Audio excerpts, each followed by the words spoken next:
Uruzinduko rwa General Saleh mu Rwanda rwasubitswe bitunguranye nk'uko amakuru atugera bivuga. Uruzinduko rwa murumuna wa Perezida Yoweri Kaguta Museveni wa Uganda, General Retired Karebu akanwa naho uzwi nka Salim Saleh, yagombaga kugirira mu Rwanda rwasubitswe bitunguranye ku mugoroba kuri wa 16 Gashyantare 2022 nibwo umunyamakuru witwa Kanari Mugume ukora inkuru zicukumbuye yatangaje ko amakuru yizeye yakuye mu biro bya Perezida Museveni avuga ko General Saleh agirira uruzinduko rw'icyumweru mu gihugu cy'u Rwanda. Kanari Mugume uri mu bubashywe muri Uganda yagize ati inkuru ishyushye, General Salim Saleh umuvandimwe wa Perezida Museveni yitezwe i Kigali ejo kugira ngo ahure na Perezida Paul Kagame.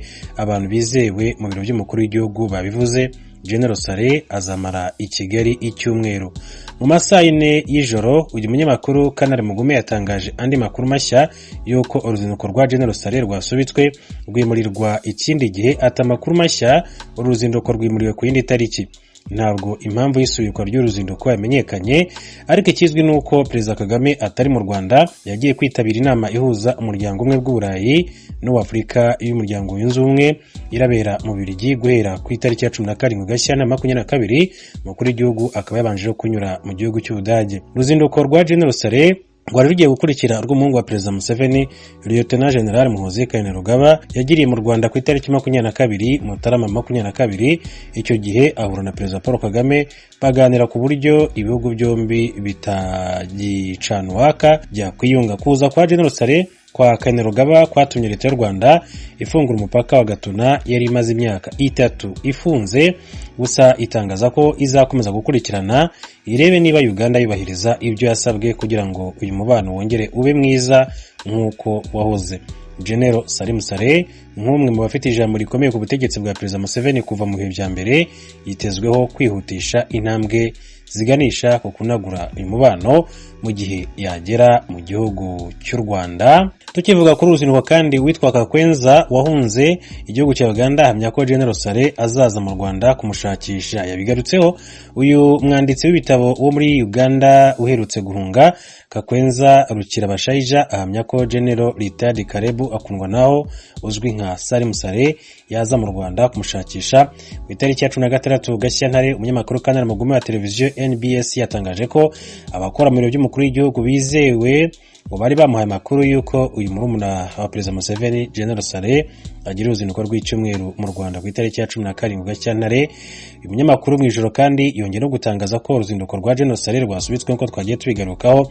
Mu gihe rero hari hakivugwa iby'uruzinduko, Minisiteri y'Ububanyi n'Amahanga ya Uganda yasohoye itangazo ku itariki ya 17 Gashyantare 2022 isobanura ko nta ruzinduko rwa General Saleh ruteganywa, isaba abagande kudaha agaciro aya makuru. Iyi minisiteri yagize iti nta ruzinduko rwa General Salim Saleh i Kigali rwateganyijwe nk'uko byatangajwe n'umunyamakuru wa NBS abinyujije ku rukuta rwe rwa Twitter. Kanari Mugume biravugwa ko uyu munyamakuru wari watangaje iby'uruzinduko rw'umuhungu wa Perezida Yoweri Kaguta Museveni iwe Lieutenant General Muhoozi Kainerugaba i Kigali rukaba yaba yarahawe amakuru atariyo n'ukora mu biro by'umukuru w'igihugu utari wamenye ko Perezida Kagame atari mu gihugu cy'u Rwanda.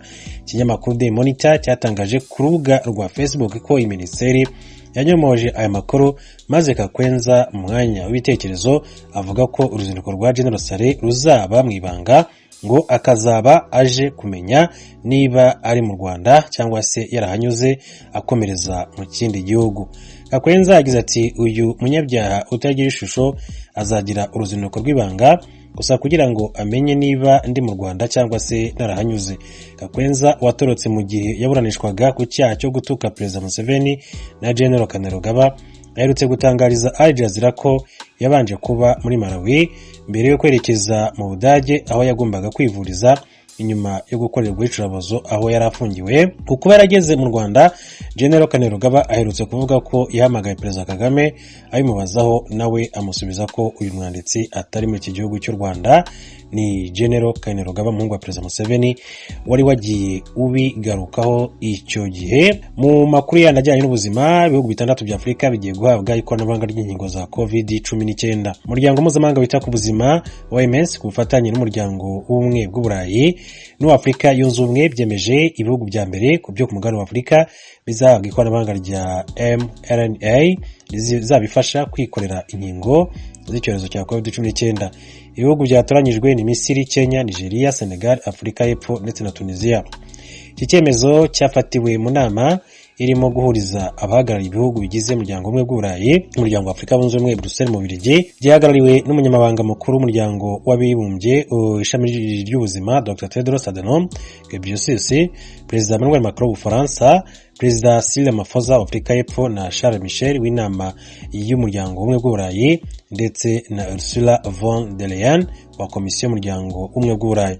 Dr Tedros yagize ati uyu munsi nishimiye gutangaza ibihugu bya Afurika bizahabwa ikoranabuhanga rizaturuka mu ruganda kugira ngo byikorere inkingo za mRNA: Misiri, Kenya, Nigeria, Senegal, Afurika y'Epfo na Tunisia.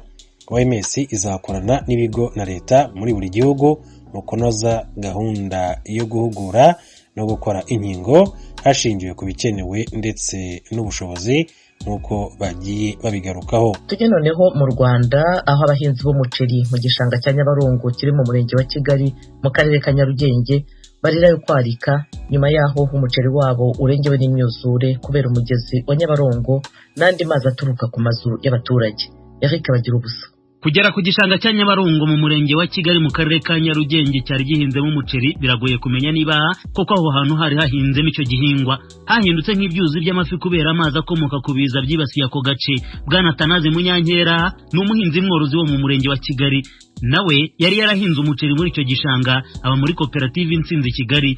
Uyu muhinzi yarangije gutakaza icyizere hafatiye ku gihe ibiza bimaze byibasiye umuceri wabo. Twakuyeho nawe urebye urabona ni nk'inyanja hariya, ubundi umuceri ushobora kwihangana icyumweru warengewe, ariko urabona ubirenze ibyumweru. Twakuyeho buriya burundu, ni ugutegereza ngo tuzongere gusubiramo mu kwezi kwa gatanu dushaka kugira ngo turebe ko twageza mu kwezi kwa 9 twarangije guhinga. Twarwanaga no kugira ngo duhagarike aya mazi aza, ariko urabona ko byabaye indengakamere byaturinze imbaraga zashize. Ibihombo byo ni byinshi kuri aba bahinzi b'umuceri ku gishanga cya Nyabarongo.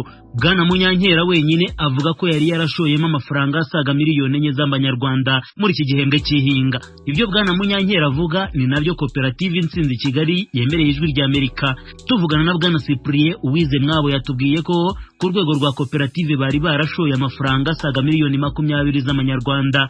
Kuri ubu agashimangira ko umuhinzi azataha uko yaje bitewe n'ibibiza.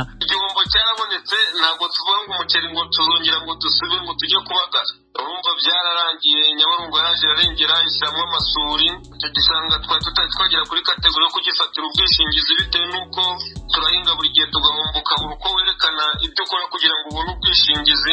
Urumva hagati aho ngaho rero tuzataha amasa. Ukurikije uko abahinzi bo muri iki gishanga cya Nyabarongo mu murenge wa Kigali babisobanura, byumvikana ko atari ubwa mbere umuhinzi ahinga akihinga. Perezida wa koperative Intsinzi Kigali akavuga ko ku ruhande rwabo ntago batagize ngo bahangane n'ibibiza, agasanga hageze ko leta yabatera ingabo mu bitugu, na cyane ko batari bakabonye ubushobozi bwo kugana ibigo byakabishingiye. Umuti nuko byasaba ko haboneka uburyo bwo kugomera Nyabarongo aho irengera, noneho umuntu agashyiraho urukuta, ariko izo ntabwo zaba imbaraga z'umuhinzi ngo abishobore hatagiyemo akaboko ka leta. Noneho umuntu akongera ubujya hejuru bw'urugomero rwa Nyabarongo. Hari n'amazi aturuka iruguru mu musozi mu mudugudu wa Karama, ubwo bikaba byasaba ko ayo mazi aturuka ruguru habaho za kanali zo kuyafata. Mu kiganiro kigufi Ijwi rya Amerika yagiranye na Bwana Merari Mpabwa n'amaguru, umuyobozi w'umujyi wa Kigali wungirije ushinzwe imiturire n'ibikorwa remezo, yemeje iby'iki kibazo. Bwana Mpabwa n'amaguru nta gihe atanga kizwi cyo kuba iki kibazo cyavuye mu nzira, gusa akavuga ko ku bufatanye n'abandi bafatanyabikorwa bari kukivugutira umuti. Mu by'ukuri icyo kibazo cyagiye kibaho mu gihe cyatambutse, ariko ubushobozi buba bugishakwa ndetse n'abafatanyabikorwa, aho umujyi wa Kigali nyine ugomba kwegera na divani kugira ngo harusheho gukorwa za dige ziyobora amazi kugira ngo amazi adakomeza konona imyaka y'abaturage. Umujyi wa Kigali rero ukaba ukomeza gukora ubuvugizi kugira ngo mu gihe kiri imbere ibyo biza bidakomeza kwangiza imyaka y'abaturage. Ubwo muzabikora ryari?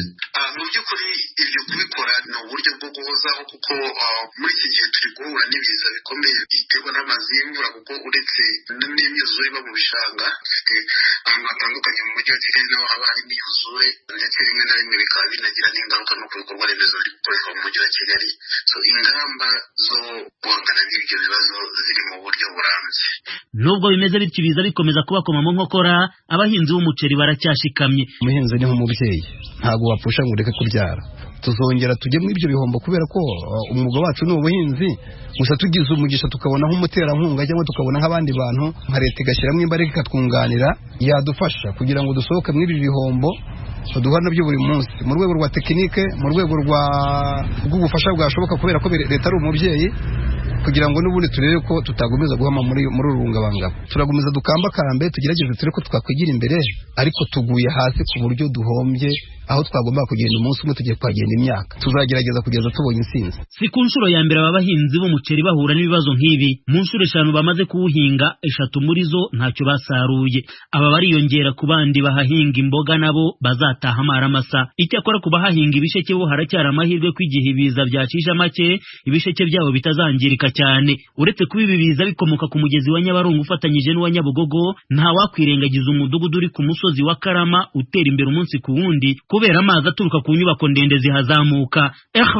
Ijwi ry'Amerika i Kigali. Radio Ijwi ry'Amerika ivugira Washington DC mu Kirundi no mu Kinyarwanda. Mu Rwanda mudukurikira kuri FM 104.3. Mu Burundi mutwumvira ku mirongo migufi kuri metero 19 na metero 22. Turi no kuri internet kuri wa3.radio.voa.com no kuri YouTube na Facebook VOA Radio Yacu. Impunzi z'abarundi hafi 250 zabaga mu nkambi ya Murongwe iri muri teritwari ya Fizi mu burasirazuba bwa Repubulika ya Demokarasi ya Kongo ejo zasubijwe mu Burundi.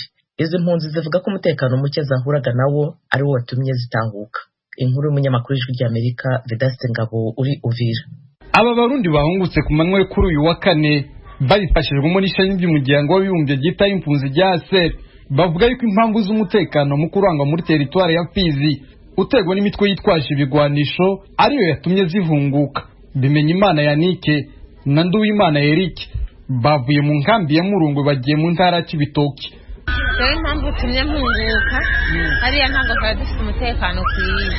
Twagenda ahantu mu murima hakaza abantu bakadutangura kudukubitira inkoni, bakatwambura ibyo twari dufite nk'amatelefone, amamemwari, yambara agahene twari dufite mu murima, nako nyine bakatwaka bakakatubaga.